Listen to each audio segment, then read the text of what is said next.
Okay, we're gonna start on this Polaris Explorer. We're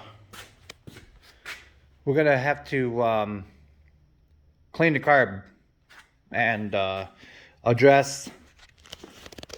Yeah, she likes to pee on my garage floor, so we're gonna have to address. I think it's. Sorry. I think it's this here. Leaking the mixture oil. Just get this off of here. Alright. So let's get into her. Okay. Let's take this off here. We're gonna have to get into there. Let's take that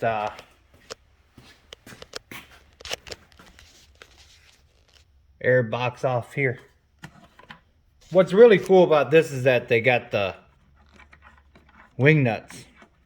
I like that. Like I said, I picked this thing up for 400 bucks off of Marketplace. And what happened was that the gentleman told me that it locked up and he built the top in, but when he put it back together, the starter was jammed in here. So this pull cord right here would not pull all the way out. So I just took this apart and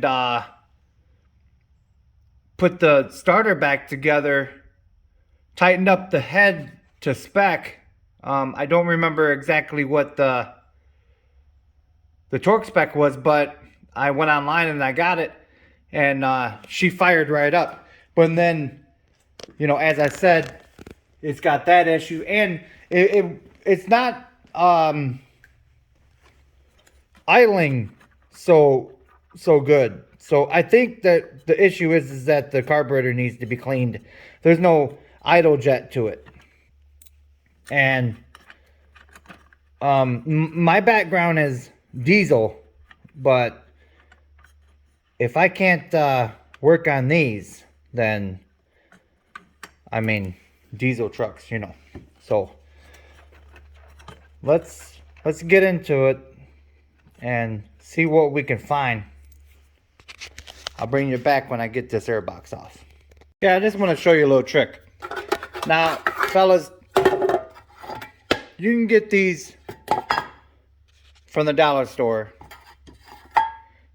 Don't steal your wife's. I pretty much learned my lesson on that one.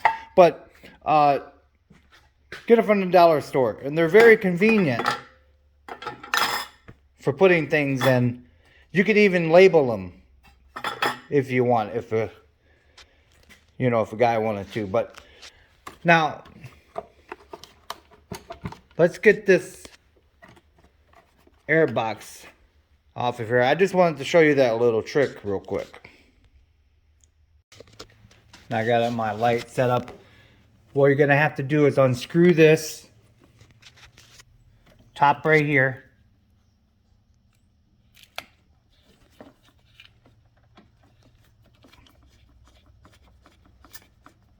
Now, like I always say, pay attention to the orientation of things when you take it off, because they can very easily be turned around and your idle will be sky high afterwards. You say, oh man, what happened?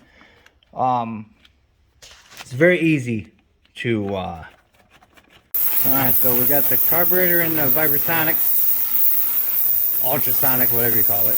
I call it a vibrasonic. But now our next issue is going to be that pump down there. Let me get a light real quick for you.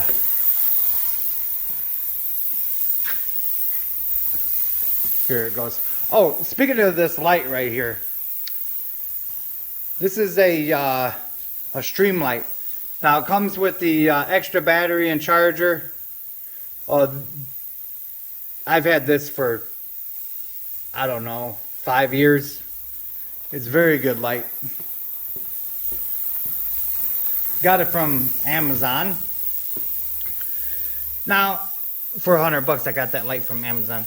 Now, there's the issue with this. Focus. Now, there's that Phillips screw down there. There's two of them.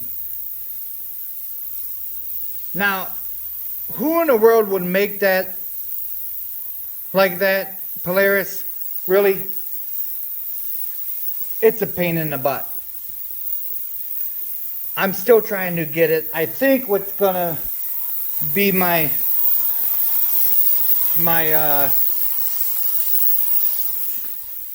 go-to tool for that is one of those angled screwdrivers. But we'll see. Okay, now we're going to be putting this thing back together. We just got it out of the ultrasonic. Nice and clean. Let's start with this guy here. And then put it right in here. Now, like I said before, you take this mechanics wire and you just snip off a little end of it, and you can get inside all those little tiny holes and everything in the jets.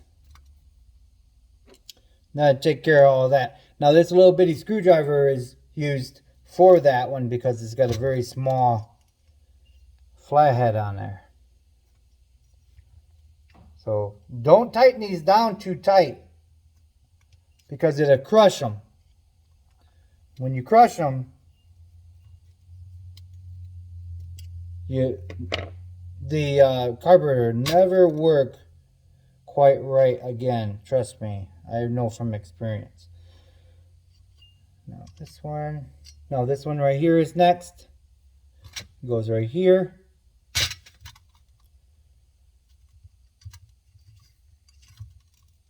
It's very simple.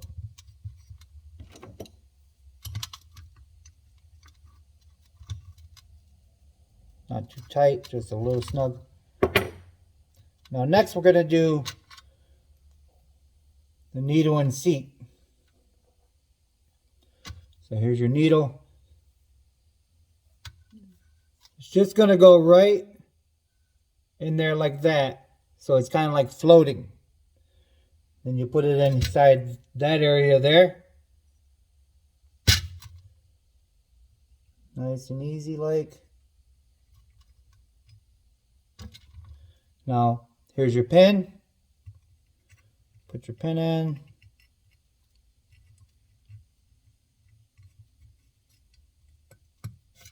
There you are. Now you're going to kind of like see where it starts to lift up. You make sure that it's lifting up and down with the arm there. So that's all good. Now we're going to have our bowl installed. Line it up. Make sure that your gasket has no rips or anything like that, because you should be leaking fuel. Go ahead and put her on there. Nice and easy. There you are. Now, put your screws in.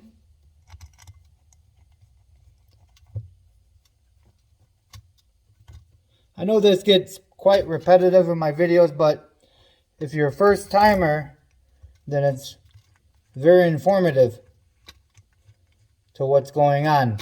Bear with me if I'm repetitive in my videos. I like to go through every little detail, because if someone's first time and I'm just trying to save you a little bit of money and having fun at the process.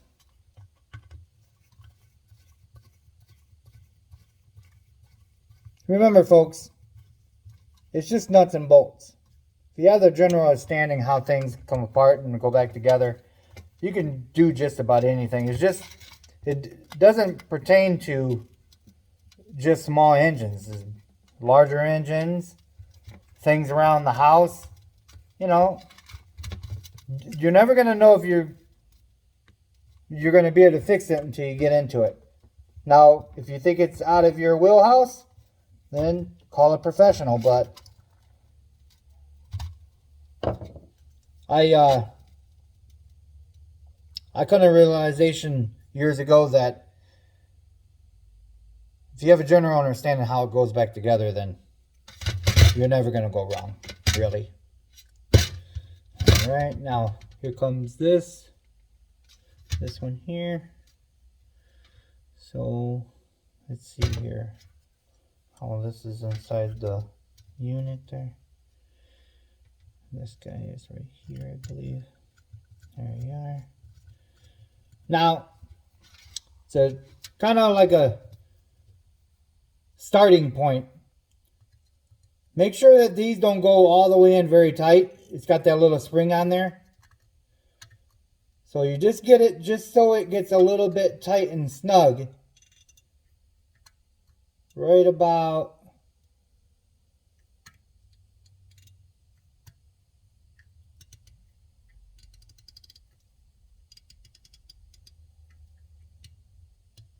there.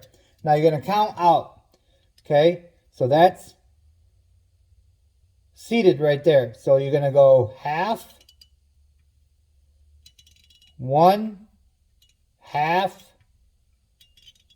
2, half. Now that's your starting point. You want to go in more, out more, but that's pretty much where you got to start at on this carburetor here.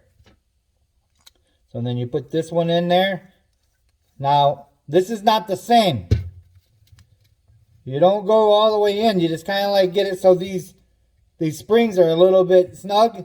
And then what I like to do, I like to go half and then just start at 1 with that one. Okay, so now I want to try to access this. Let's see if we can get you in there here.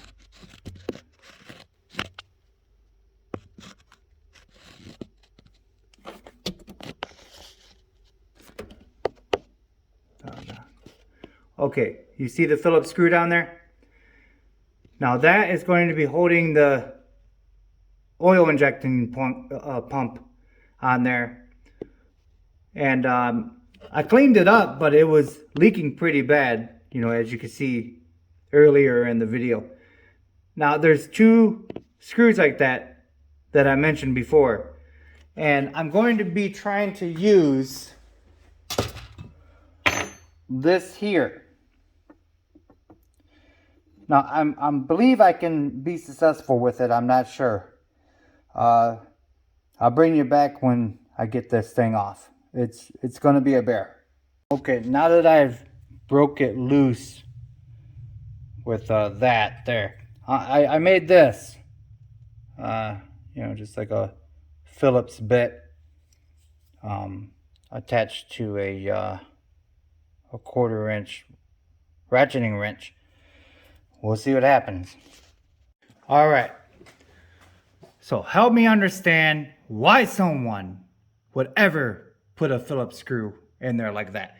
Now, you're going to drop every tool you have trying to do this. So make sure that you're using a little extended magnet like this, because it's a bitch. I just can't understand it.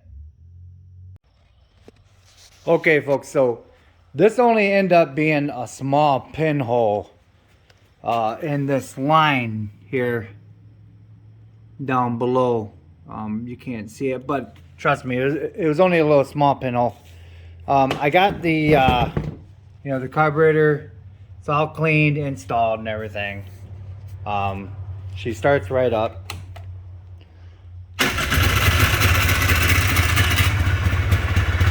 Yeah, idles now, nice acceleration, everything, you know.